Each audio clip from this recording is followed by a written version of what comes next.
And within that progression of things, I also noticed a pattern that there was always that somebody, you could call it a fairy godmother of sorts, that always pushed me and always encouraged me and, went beneath my wings type stuff, made me feel confident in what I was doing.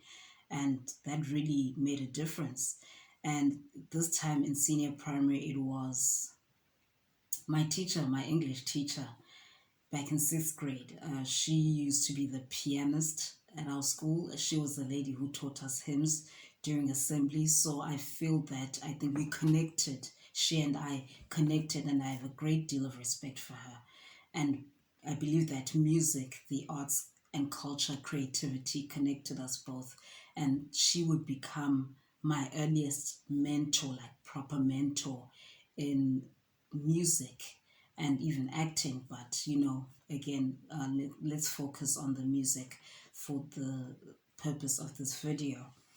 And so I just got bitten by this bug of wanting to make my own songs, because I would hear these huge hit songs from the likes of Usher and your Beyonce's when, she was starting her solo career. And I would just be inspired every time a new hit song would come out. It was my little secret place of inspiration that made me, like, that gave me the urge to write my own songs. And so I would attempt at first, even though I'd make it barely past three lines. So to sum that part up, I've had the desire and I knew that I had it in me, to write a song. I've always known it for even longer than I probably knew. But I just hadn't yet unlocked it, and maybe it wasn't yet time. And so, on the other hand, I had this desire to play piano, to play an instrument. And the interesting thing is, being that I've also always wanted a Barbie doll, but I got a better gift for me in terms of even investment and what my future would look like. I got a toy piano. It was monophonic and it's red in color. So that seed was already planted in me, and I enjoyed that toy a lot. It's one of my best childhood memories. Fast forward now, me having the desire to play piano, which struck me in seventh grade. And I even, started playing around at the school's piano. I don't even know how I managed, like, to do that without possibly being considered breaking the rules or something. But I tried it, and of course it was hard, at first when I started. But I knew like that I had something. And even there was a keyboard at one of my friends' houses. So when I visit there, I would, play around with the keyboard, and I saw potential. So as you can see, I had to turn on the light there because it was getting pretty dark. I started filming quite late. Thank you, load shedding. You're awesome.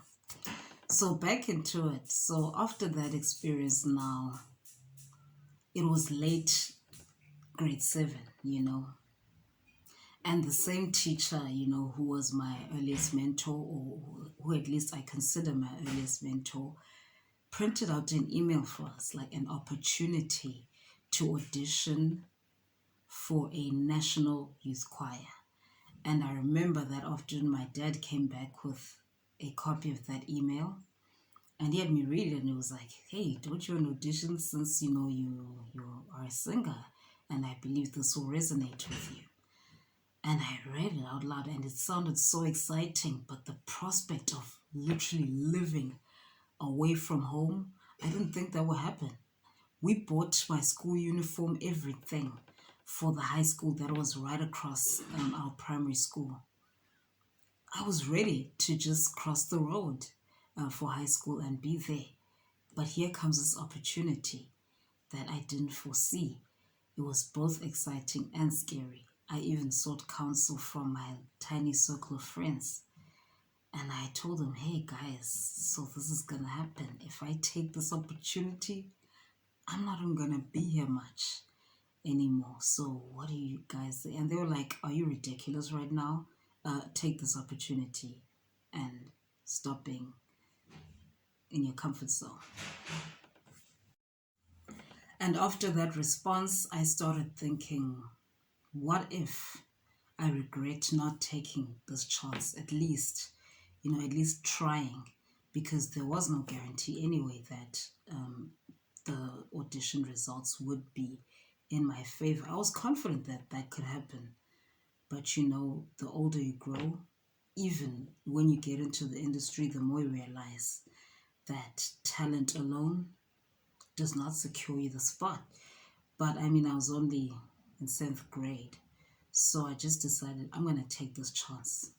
And the auditions were in what was then called Port Elizabeth.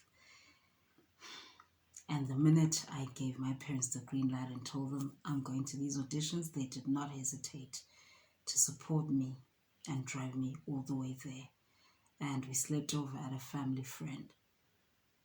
And so it's things like that that really touch me and warm my heart. It's the support of community that really is a factor in your success.